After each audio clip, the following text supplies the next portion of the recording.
আমি অল্টো 800-এর কথা এখানে বলছিই না। অল্টো 800 তো 2000 সালে লঞ্চ হয়েছিল। তারপর থেকে টানা 6 বছর এটা 1 নম্বর পজিশন দখল করেছিল সেলস ফিগারের বিচারে। 2010 সালে লঞ্চ হয় অল্টো K10 গাড়িটা এবং সেই গাড়িটা এখনও মার্কেটে অ্যাভেলেবেল আছে। হ্যাঁ, এটা নেক্সট জেনারেশন এসছে, কিন্তু মার্কেটে অল্টো K10 এখনও অ্যাভেলেবেল আছে। উল্টো দিকে এসপ্রেসো যে গাড়িটা সেটা 2019 সালে লঞ্চ করেছিল, কিন্তু সেই গাড়িটাও এখনও মার্কেটে অ্যাভেলেবেল আছে। এবার স্বাভাবিকভাবেই যে সমস্ত মানুষরা এন্ট্রি লেভেলের হ্যাচব্যাক খুঁজতে যায়, হ্যাঁ এটা ঠিক যে এসপ্রেসো যে গাড়িটা আছে সেটাকে মারুতি সুজুকি মাইক্রো এসইউভি হিসেবেই প্রজেক্ট করে, পজিশনিং করে, কিন্তু দুটো গাড়িকেই মানুষ চয়েসের মধ্যে রাখে যখন এন্ট্রি লেভেল হ্যাচব্যাক মানুষ কিনতে যায়, কারণ দুটো গাড়ির প্রাইস সেগমেন্টটা বা প্রাইস ব্র্যাকেটটা প্রায় কাছাকাছি। তো সেই জন্যই আজকের ভিডিওতে আলোচনা করব যে অল্টো K10 আর এসপ্রেসো এই দুটো গাড়ির মধ্যে কোন গাড়িটা আপনার নেওয়া উচিত এবং কেনই বা নেওয়া উচিত। দুটোর অনরোড প্রাইসে চলে আসি। অল্টো K10-এর অনরোড প্রাইস 4.5 লাখ টাকা থেকে শুরু এবং এর যে টপ মডেলটা সেটার দাম হচ্ছে 6,31,000 টাকা। এসপ্রেসোর অনরোড প্রাইস শুরু হচ্ছে 4,29,000 টাকা থেকে, এর যে টপ মডেল সেটার দাম হচ্ছে 6,10,000 টাকা। এবারে ডাইমেনশানসে চলে আসি। অল্টো K10-এর লেন্থ হচ্ছে 3,530 মিলিমিটার, হুইড হচ্ছে 1,490 মিলিমিটার, হাইট হচ্ছে 1,520 মিলিমিটার। উল্টো দিকে এসপ্রেসোর লেন্থ হচ্ছে 3,565 মিলিমিটার, হুইড হচ্ছে 1,520 মিলিমিটার আর হাইট হচ্ছে 1,553 মিলিমিটারের মতো। হ্যাঁ, এসপ্রেসোর VXI ভেরিয়েন্ট বা তার ওপরের যে ভেরিয়েন্টগুলো আছে তার হাইটটা একটু বেশি, 1,567 মিলিমিটারের মতো। সুতরাং সেই হিসেবে যদি দেখা যায় তাহলে দেখবেন এসপ্রেসো অল্টো K10-এর থেকে 35 মিলিমিটার লম্বা, 30 মিলিমিটার চওড়া এবং মিনিমাম 33 মিলিমিটার উঁচু। এদের হুইল বেসে চলে আসি। দুটো গাড়িরই হুইল বেস হচ্ছে 2380 মিলিমিটারের মতো। অল্টো K10-এর গ্রাউন্ড ক্লিয়ারেন্স হচ্ছে 167 মিলিমিটার এবং এসপ্রেসোর গ্রাউন্ড ক্লিয়ারেন্স হচ্ছে 180 মিলিমিটার, অর্থাৎ এসপ্রেসোর গ্রাউন্ড ক্লিয়ারেন্স 13 মিলিমিটারের মতো বেশি। তাই উঁচু নিচু রাস্তায় চট করে আন্ডারবেলি হিট হওয়ার সম্ভাবনা অনেকটাই কমে যায়। অল্টো K10-এর বুট স্পেস হচ্ছে 214 লিটার, এসপ্রেসোর বুট স্পেস হচ্ছে 240 লিটারের মতো, অর্থাৎ এসপ্রেসোর বুট স্পেস অল্টো K10-এর থেকে 26 লিটারের মতো বেশি। দুটো গাড়িরই ফুয়েল ট্যাঙ্ক ক্যাপাসিটি হচ্ছে 27 লিটার। অল্টো K10-এর বেস ভেরিয়েন্ট থেকে টপ ভেরিয়েন্টে 13 ইঞ্চিরই টায়ার আসে আর এসপ্রেসোর বেস ভেরিয়েন্ট বা নিচের দিকের ভেরিয়েন্টে 13 ইঞ্চির মতো টায়ার আসে এবং VXI ভেরিয়েন্ট থেকে ওপরের দিকে যে কটা ভেরিয়েন্ট আছে সব কটাতে 14 ইঞ্চি টায়ার আসে। দুটো গাড়িরই টার্নিং রেডিয়াস হচ্ছে 4.5, অর্থাৎ ছোট জায়গার মধ্যে সহজেই এটা পার্কিং করতে পারবে, সহজেই ইউটার্ন নিতে পারবে এবং সিটি ট্রাফিকের জন্য দুটো গাড়ি আদর্শ গাড়ি। এবার চলে আসি ক্র্যাশ টেস্ট রেটিংয়ে। অল্টো K10 অ্যাডাল্ট অকুপেন্সিতে 2 স্টার রেটিং পেয়েছিল এবং চাইল্ড সেফটিতে 0 স্টার পেয়েছিল। উল্টো দিকে এসপ্রেসো যে গাড়িটা সেটারও 2022 সালে ক্র্যাশ টেস্ট রেটিং হয়েছিল, 1 স্টার রেটিং পেয়েছিল অ্যাডাল্ট অকুপেন্সিতে আর 0 স্টার রেটিং পেয়েছিল চাইল্ড অকুপেন্সিতে। অল্টো K10-এ যে সমস্ত সেফটি ফিচার্সগুলো দেখা যায় সেটা হচ্ছে 6 airbag, ABS with EBD, electronic stability control, speed alert system, rear parking sensor, rear door child lock, engine immobiliser, front seat pretensioner and load limiters, high speed alert. উল্টো দিকে এসপ্রেসো গাড়িতে যে সমস্ত সেফটি ফিচার্সগুলো দেখা যায় যেমন 2 airbag, electronic stability control, ABS with EBD, speed alert system, rear parking sensor, rear door child lock, front seat pretensioner and load limiters. তার মানে সেফটির দিক থেকে অল্টো K10 ডেফিনেটলি এসপ্রেসো গাড়ির থেকে এগিয়ে আছে। এবার চট করে চলে আসি এদের ইঞ্জিন স্পেসিফিকেশানে। অল্টো K10-এ 1 litre 3 cylinder naturally aspirated engine আছে, যেটার ম্যাক্স পাওয়ার হচ্ছে 66 bhp আর ম্যাক্স টর্ক হচ্ছে 91 নিউটন মিটার। এই গাড়িতে 1 লিটার পেট্রোল উইথ CNG যেটা রয়েছে সেটা CNG-তে যখন চলে তার ম্যাক্স পাওয়ার হচ্ছে 56 bhp এবং ম্যাক্স টর্ক হচ্ছে 82 নিউটন মিটার। উল্টো দিকে এসপ্রেসো গাড়িতে 1 লিটার 3 সিলিন্ডার যে ন্যাচারালি অ্যাসপিরেটেড পেট্রোল ইঞ্জিনটা আছে সেটা ম্যাক্সিমাম পাওয়ার হচ্ছে 66 bhp আর ম্যাক্সিমাম টর্ক হচ্ছে 89 নিউটন মিটার। এর যে 1 লিটার পেট্রোল উইথ CNG আছে সেটা যখন CNG-তে চলে তখন তার ম্যাক্স পাওয়ার হচ্ছে 56 bhp আর ম্যাক্স টর্ক হচ্ছে 82 নিউটন মিটার। অর্থাৎ ইঞ্জিন স্পেসিফিকেশনের দিক থেকে বা ইঞ্জিন পাওয়ারের দিক থেকে দুটো গাড়ি কিন্তু অলমোস্ট এক। হ্যাঁ, সামান্য একটু পার্থক্য আছে।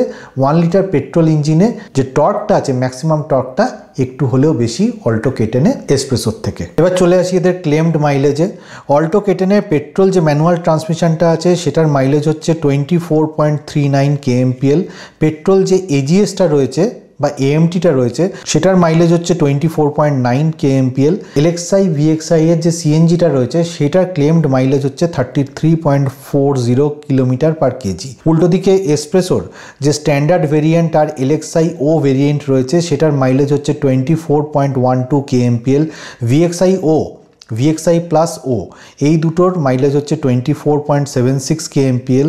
ভিএক্সআই ও যে এজিএসটা আছে আর ভিএক্সআই প্লাস ও যে এজিএসটা রয়েছে সেই দুটো গাড়ির মাইলেজ হচ্ছে 25.3 kmpl। এলএক্সআই ও আর ভিএক্সআই ওর যে ম্যানুয়াল ট্রান্সমিশন উইথ সিএনজিটা রয়েছে সেটা যখন সিএনজিতে চলে তখন তার মাইলেজ হচ্ছে 32.73 কিলোমিটার পার কেজি। এবার চলে আসি সাসপেনশানে। দুটো গাড়িতেই ম্যাকফেরান স্ট্রাট সাসপেনশন রয়েছে ফ্রন্টে। ম্যাকফেরান স্ট্রাট সাসপেনশনটা কীরকমভাবে কাজ করে সেটা নিয়ে আমার একটা ডিটেলে ভিডিও রয়েছে, যদি আপনাদের দেখতে ইচ্ছে করে তাহলে এখানে ক্লিক করে দেখে নিতে পারেন।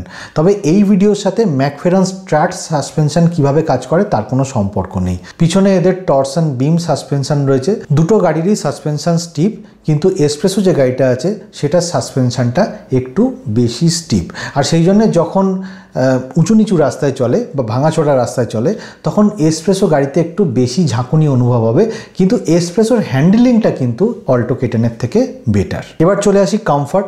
এবার কমফর্ট দুটো জিনিসের ওপর ডিপেন্ডেন্ট। একটা হচ্ছে ড্রাইভার যখন গাড়িটা চালাচ্ছে সে কতটা কমফর্টেবল, আর যখন রেয়ার সিটে প্যাসেঞ্জার বসে আছে সে কতটা কমফর্টেবল। এবার ড্রাইভিংয়ের দিক থেকে যেহেতু এসপ্রেসো গাড়িতে সামনে বসলে বা ড্রাইভার সিটে বসলে একটু উঁচু মতো পজিশান থেকে গাড়ি চালানো যায়, তাই ড্রাইভিংয়ের দিক থেকে এসপ্রেসো গাড়ি কিন্তু বেশি কমফর্টেবল। আবার এসপ্রেসো গাড়িতে যে রিয়ার সিটটা রয়েছে বা রেয়ার লেগ স্পেসটা রয়েছে সেটা কিন্তু একটু বেশি, সেই জন্য এসপ্রেসো গাড়িতে পেছন সিটে বসলে বেশি কমফোর্টেবল লাগে rather than Alto K10। Alto K10-এর যে রেয়ার সিট রয়েছে সেটা কিন্তু একটু ক্র্যাম্প টাইপের। কিন্তু এগেন উঁচু নিচু রাস্তায় যদি চলেন তাহলে অল্টো K10-এ যে কমফর্টটা পাওয়া যাবে এসপ্রেসো গাড়িতে অতটা কমফর্ট পাওয়া যাবে না। এবার চলে আসি মেনটেন্যান্সে। দুটো গাড়িরই মেনটেন্যান্স কস্ট সমান। এসপ্রেসো গাড়ির মেনটেন্যান্স কস্টটা অল্টো K10-এর থেকে একটু বেশি, ওটা 19 কোন গাড়িটা বেশি স্টাইলিশ? দুটো গাড়ি একদম স্টাইলিশ নয়, দুটো গাড়ি একদম প্র্যাকটিক্যাল টাইপের দেখতে গাড়ি। অনেকের অল্টো K10 গাড়ি বেশি পছন্দ হয়, অনেকের এসপ্রেসো গাড়ি বেশি পছন্দ হয়। সুতরাং ওটা আপনার পার্সোনাল ব্যাপার যে কোনটা বেশি আপনার কাছে স্টাইলিশ বলে মনে হবে। এবার চলে আসি সিটি আর হাইওয়ের জন্য কোন গাড়িটা উপযুক্ত। যেহেতু অল্টো K10 গাড়ির গ্রাউন্ড ক্লিয়ারেন্স কম, অল্টো K10 গাড়ির সাসপেনশনটা স্টিফ হলেও এসপ্রেসো গাড়ির সাসপেনশনটা বেশি স্টিপ, তাই অল্টো K10 গাড়িটা যদি আপনি সিটি ড্রাইভিং করেন কিংবা হাইওয়ে ড্রাইভিং করেন তাহলে কিন্তু বেশি কমফোর্টেবল লাগবে দেন এসপ্রেসো। এসপ্রেসো গাড়িতে একটুখানি ঝাঁকুনি বেশি হবে। কোন গাড়িটার রিসেল ভ্যালু বেশি? যেহেতু অল্টো K10 গাড়িটা tried, tested and proven product এবং অল্টো K10 গাড়িটা এখনও যে মাত্রায় বিক্রি হয়, হ্যাঁ একসময় এটা 1 নম্বর পজিশনে থাকতো সেলসের বিচারে, কিন্তু ক্রমেই এটা নিচের দিকে নেমেছে, কিন্তু এখনও টপ 25-এর মধ্যে জায়গা করে নেয়। তাই অল্টো K10-এর রিসেল ভ্যালু ডেফিনেটলি বেশি। এসপ্রেসো গাড়ির রিসেল ভ্যালু অল্টো K10-এর থেকে কম। এবার আপনি যদি জিজ্ঞেস করেন যে কোনটা ফ্যামিলি ওরিয়েন্টেড কার, তাহলে বলবো যে এসপ্রেসো গাড়িটা অল্টো K10-এর থেকে বেশি ফ্যামিলি ওরিয়েন্টেড কার, কারণ এদের যে রেয়ার সিটটা আছে সেটায় লেগ স্পেস বেশি থাকে, বুট স্পেস বেশি আছে, পেছনটা বসলে বেশি কমফোর্টেবল মনে হয়। কারণ আপনি ধরুন কোথাও ঘুরতে যাচ্ছেন, ড্রাইভার নিয়ে যাচ্ছেন, তাহলে পেছন সিটে বসলে আপনার কমফোর্টেবল লাগবে, কিন্তু আপনি যদি ড্রাইভার নিয়ে অল্টো K10 নিয়ে যান তাহলে পেছনের সিটটা ক্র্যাম্প। বলছি না যে ওখানে বসা যাবে না, কিন্তু হ্যাঁ অল্টো K10-এর থেকে এসপ্রেসো গাড়িটা বেশি ফ্যামিলি ওরিয়েন্টেড কার, কারণ এটার যে রিয়ার লেগ স্পেস রয়েছে বা রিয়ার সিটটা রয়েছে সেটা বেশি কমফোর্টেবল। তাহলে এবার আপনি কোন গাড়িটা নেবেন? অল্টো K10 গাড়িটা নেবেন নাকি এসপ্রেসো গাড়িটা নেবেন? সোজা কথায় আপনি যদি ড্রাইভিংটা এনজয় করতে চান, আপনি যদি বেটার রিসেল ভ্যালু পেতে চান গাড়িটার কিংবা বেটার রাইড কোয়ালিটি চান সিটি এবং হাইওয়েতে, তাহলে অল্টো K10 গাড়িটাই হবে আপনার জন্য উপযুক্ত। উল্টো দিকে আপনি যদি ফ্যামিলি ওরিয়েন্টেড কার চান যেখানে কমফর্টটাই আপনার কাছে বেশি প্রাধান্য পাবে, হ্যাঁ এটা আবার বলছি যে যদি এবড়ো খেবড়ো রাস্তা হয় তাহলে কিন্তু এই এসপ্রেসো গাড়িটা একটু বেশি ঝাঁকুনি দেয়। তাও যদি ফ্যামিলি ওরিয়েন্টেড কার হিসেবে চান যেখানে পেছন সিটে আপনি যাবেন এবং যেখানে পেছন সিটে একটু কমফোর্টেবল বেশি অল্টো K10 থেকে বসার রেসপেক্টে বা জায়গা কেবিন স্পেসের রেসপেক্টে, তাহলে ডেফিনেটলি এসপ্রেসো গাড়িটা কিছু মাত্রাতেও এগিয়ে আছে। তো যাই হোক, আজকের ভিডিওতে এটাই বলা ছিল যে অল্টো K10 আর এসপ্রেসোর মধ্যে কোন গাড়িটা এগিয়ে আছে, কোন গাড়িটা আপনার জন্য উপযুক্ত। ভিডিওটা যদি ভালো লাগে তাহলে লাইক শেয়ার কমেন্ট করবেন, আর চ্যানেলটা ভালো লাগলে সাবস্ক্রাইব করে নেবেন। আর যারা 4 হুইলার চালান তারা সিট বেল্ট পরবেন, যারা 2 হুইলার চালান হেলমেট পরবেন। খুব ভালো থাকবেন।